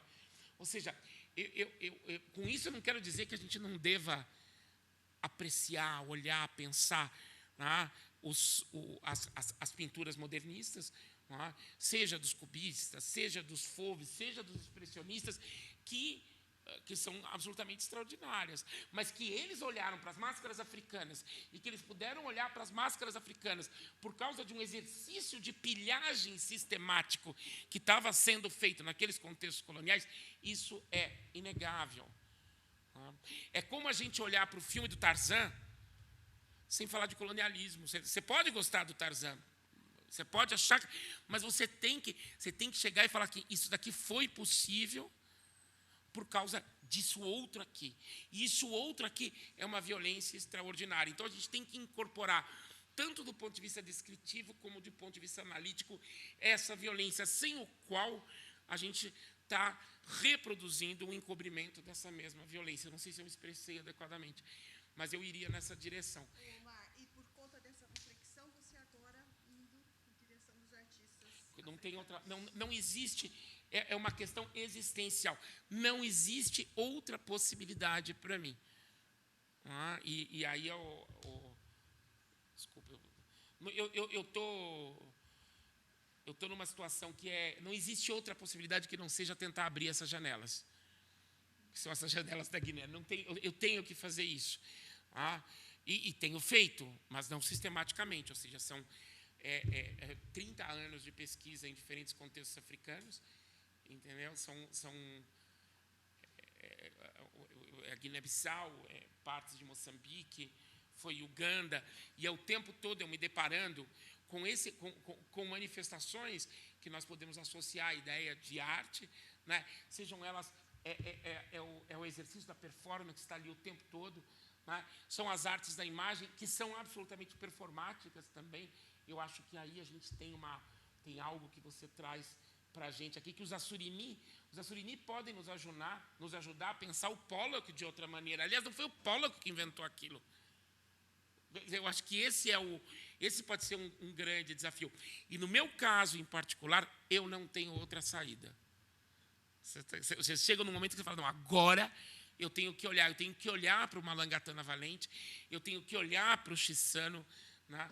Eu tenho que olhar para aquilo que os arquitetos moçambicanos estão fazendo agora também. Cadê a Gabriele?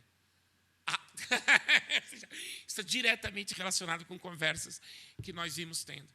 Não tem outra saída. Eu só queria fazer um comentário para a Regina, né? Eu tive o privilégio, há 3 semanas atrás, ou 2 semanas, não sei mais, de estar com um grupo de Mapuches, né? E uma das coisas que os Mapuches colocaram foi justamente a questão da plumagem e todo um universo artístico que passa pelas plumagens, que passa pela performance e que que revela para nós a presença do côndor, daquela ave magnífica no seu cotidiano, né? E aí tinha um pesquisador que estava ali naquele momento, nós estávamos numa conversa muito intensa com esse grupo Mapuche, e perguntou, então vocês podem ver o côndor, né? Vocês veem o côndor muitas vezes. E aí o artista, que era um cantor mapuche, que fazia, enfim, eu estava num seminário em Buenos Aires, aí ele se vira e fala assim, a questão não é que a gente vê o côndor, a questão é que o côndor nos vê o tempo todo. Então ele deu aquela invertida que eu acho que, enfim. Agora você falando das plumas, eu me lembrei da Isabelle com a plumagem, com os pássaros, né, nos caiapó.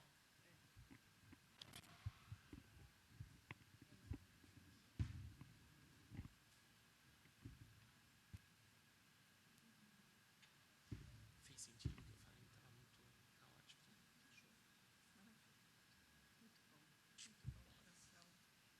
Que bom ouvir passar pelas pessoas. Alô? Temos mais uma pergunta aqui. Alguém mais? Então, a gente faz a pergunta dele e depois a gente encerra a mesa, tá? Só lembrando que a exposição na Casa do Lago, se vocês não foram ainda, faz parte das atividades do encontro. A exposição em tempos, então está todo mundo convidado, se puderem ir hoje, amanhã. Tá? Tá linda a exposição com a curadoria do nosso professor Gabriel Zacarias. Boa noite. Eu tenho duas perguntas, na verdade, uma para cada, mas eu acho que tem um pouco a ver com essa ideia de um tráfico entre regimes de visibilidade dos objetos e das imagens que vai aí entre epistemologias, cosmologias diferentes, tal. Eu faço doutorado lá no IFIX com a ELS e estudo exposições. Em 2016, eu estava muito interessado na arte plumária do Brasil, que o Norberto Nicola curou no MAN de São Paulo, em 80, e depois circulou na Espanha, no México, na Colômbia, e apareceu na Bienal em 83. E aí eu entrevistei a Lux, porque ela, a Sônia Dorta, a Maria Luísa Fenelon, a Berta Ribeiro trabalharam como conselheiras do Nicola e construindo paratextos que não foram pregados na parede, então que era uma certa frustração que a Lux tinha sobre como que o conhecimento da etnoestética ou etnológico que podia ser associado à exposição foi meio que invisibilizado, priorizando uma leitura muito formalista, né, que se baseava mais na forma, na cor, na textura das peças para dispor no espaço, e que acabou resultando num artigo interessante, que eu fiz uma espécie de sociologia dessas 5 antropólogas e desse artista tapeceiro, e como que eles criaram a reunião dessas obras que circularam. Então, eu gostaria de ouvir de você, se você se lembra desse processo da repercussão dessa exposição, porque eu acompanhei os 10 anos de circulação dela, e, por exemplo, o Piano teve uma reação específica sobre a montagem do MAN, e ele pôde intervir na montagem da Bienal, então parece que um debate ali acontecendo nos anos 80, que precede, por exemplo, o debate do Magicien de la Terre, de toda essa ideia de apropriação desse repertório não ocidental nas grandes exposições, né? E para o Omar, eu fiquei muito interessado desde o começo, porque você de cara trouxe essa montagem com as janelinhas, e desde 2016 eu trabalho num projeto de construção de material didático para escolas quilombolas, de comunidades quilombolas, com uma artista mineira, que é minha amiga, a gente entrou na graduação juntos, e a gente conseguiu um financiamento do Itaú, né, em 2016, aí a gente fez uma parte grande do projeto na Bahia, na Angola e na África do Sul. E aí a gente fez a montagem do livro, que era basicamente fotografia e coleta de imagens, junto com os quilombolas da comunidade Colônia do Paiol, que fica na zona da Mata Mineira. E a ideia era exatamente fazer junto com eles a decantação de quais imagens entram, quais são positivas, quais são negativas mais importantes para pensar e tal. E, no fim, foi tanta discussão, porque é um quilombo católico que está passando por um processo de neopentecostalização. Então, no fim, não entra a imagem de nenhuma pessoa. Assim. E aí, como que a gente foi tentar tratar uma série de questões a partir da arquitetura desses espaços. E aí eu só que fiquei com muita vontade de compartilhar o livro com você, que foi publicado ano passado pelo Itaú, e para poder pensar, porque tem um pouco de similaridade com essa montagem que você fez das janelas. Assim, a gente foi escolhendo um pouco desse repertório para pensar. É basicamente isso.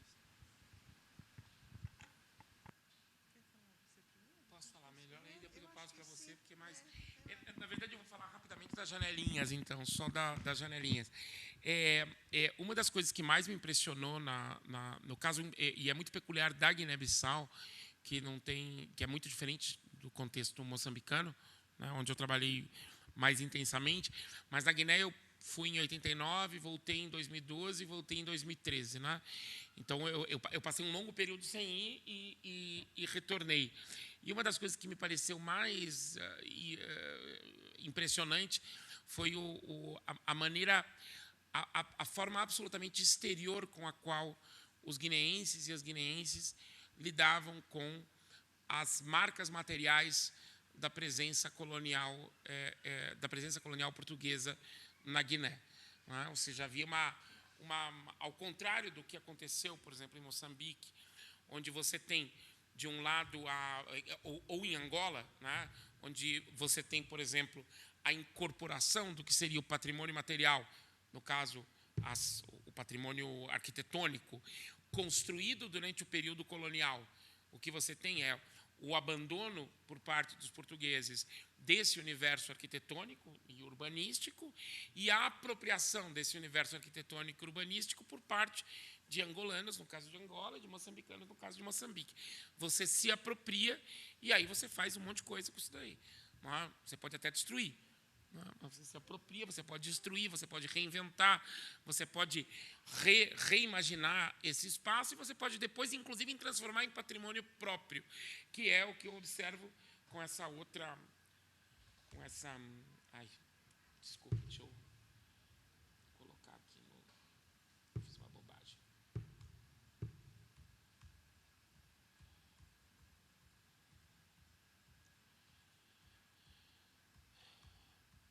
Essa imagem, esse prédio é um prédio fantástico, construído por um arquiteto português estabelecido em Moçambique, que chama o Leão que Ri. O prédio é um prédio magnífico, que é, digamos, um bom exemplo do que seria o modernismo português em Moçambique nos anos 60, e ele foi completamente apropriado e foi transformado pelos moçambicanos em patrimônio moçambicano. Essa imagem do lado é uma imagem do próprio arquiteto sobre o prédio, que é o Leão que Ri. Enfim, é o Pancho Guedes, que eu acho que quem trabalha com arquitetura mais ou menos conhece. Na Guiné, o que eu percebi foi um fenômeno absolutamente... acho que eu fiz uma bobagem colossal aqui. Mas, enfim... o que eu percebi na Guiné foi algo absolutamente diferente, que foi a maneira como as pessoas elas não se apropriavam dessas casas, desses espaços, dessa materialidade, fechavam as janelas, e a casa ficava tão abandonada. São cidades inteiras abandonadas, espaços urbanos abandonados com os quais os guineenses têm uma relação de profunda exterioridade. Quer dizer, fundamentalmente, nós não temos nada a ver com isso. Isso não é nosso. Né? Essa montagem que eu fiz foi uma montagem muito importante para mim, em particular, porque eu tinha que lidar com isso. Faz parte de uma série muito maior. Depois, se você quiser, eu passo para você. Entendeu? Mas é algo com o qual eu tenho trabalhado. E um dos trabalhos que eu tenho tentado fazer é justamente de que maneira determinadas populações africanas transformam o colonialismo numa espécie de fantasmagoria. Né? Em algo, você externaliza, você diz, isso não sou eu não tenho nada, é um processo bastante peculiar e que me parece bastante interessante e que se expressa nessa materialidade.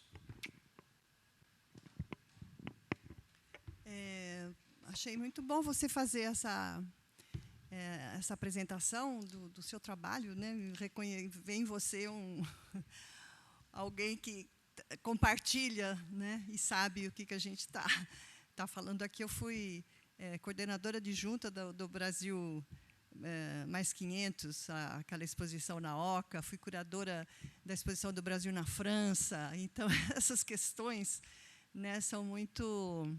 para as quais eu não tenho resposta, e vivi dramas e, enfim, o que é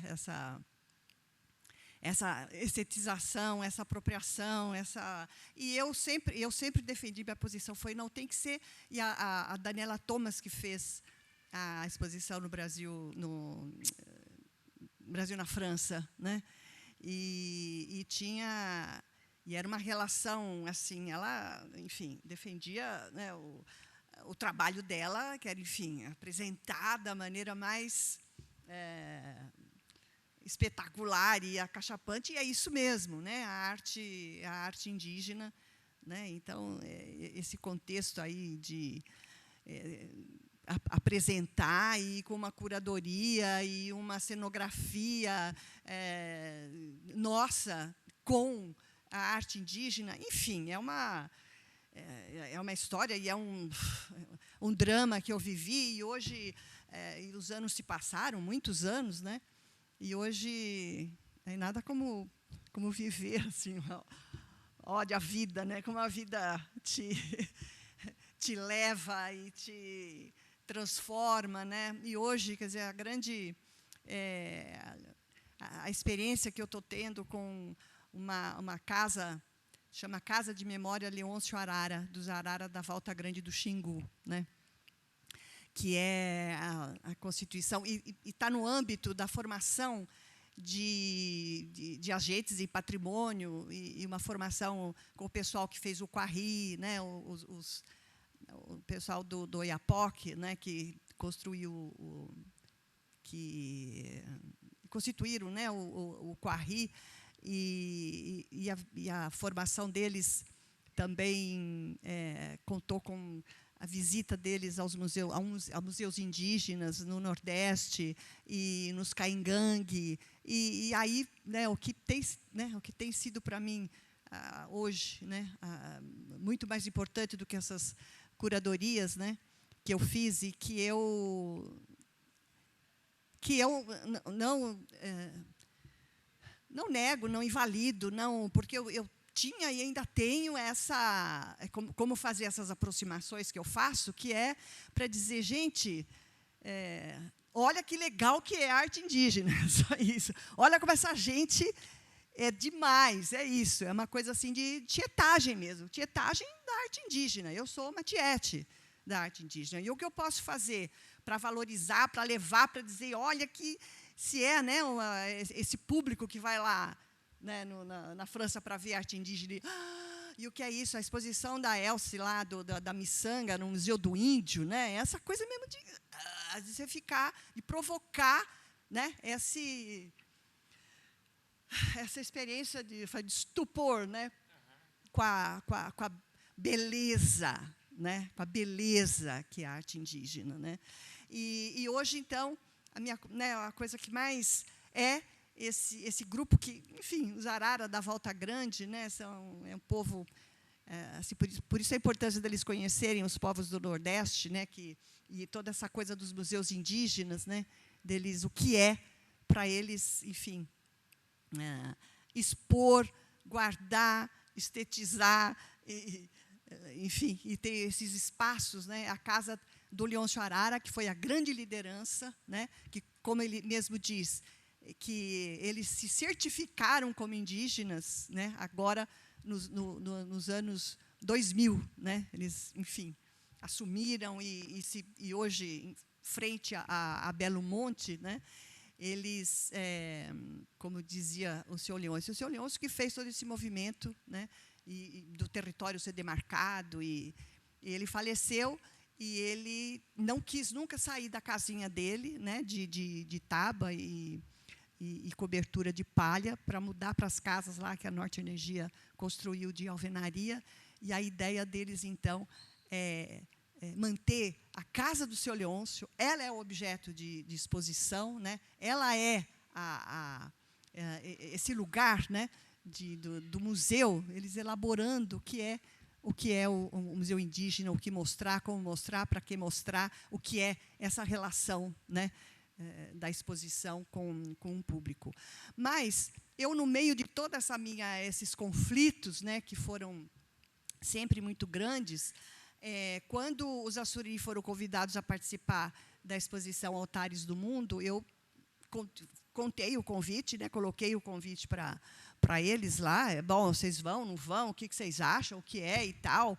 Aí eles conversaram, decidiram que sim, que eles iam fazer a tucaia do Arapuá, que é o veado, né, o veado mítico que ensina a agricultura, né, para as mulheres.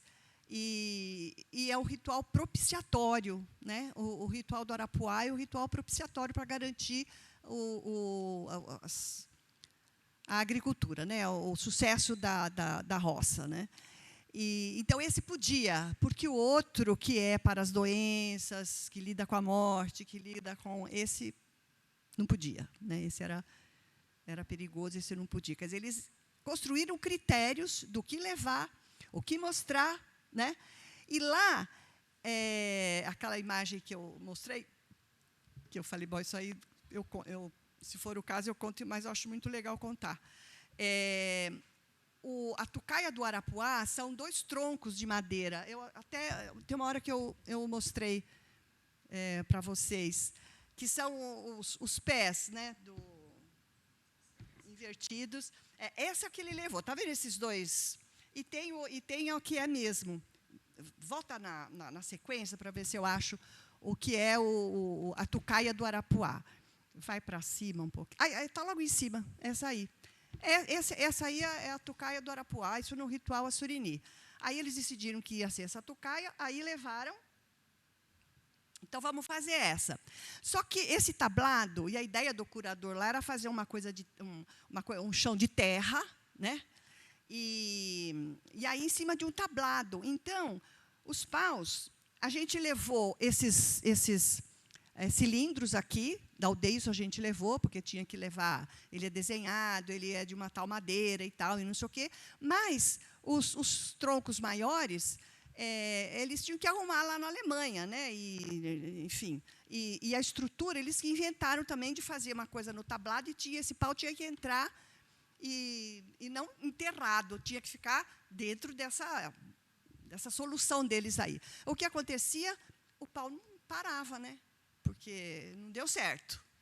Aí, o Taquiri falou o seguinte, então, nós vamos fazer o seguinte, nós vamos fazer o tipo de casinha atrás, que tá vendo que aquele outro não tem, né? Só tem os 2, tá? Que é enterrado no chão. Aqui, ele fez uma casinha para que a coisa tivesse o apoio, né? E é uma tucaia de Caruara, né? de um outro povo lá, de outra esfera cósmica, os Caruara.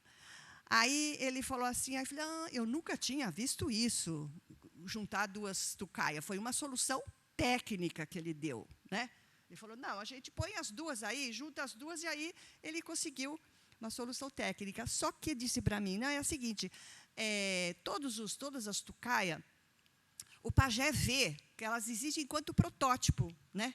Em algum lugar, que o pajé, ele sabe, ele recebe, ele, enfim, vê, ele frequenta esse lugar dos protótipos lá.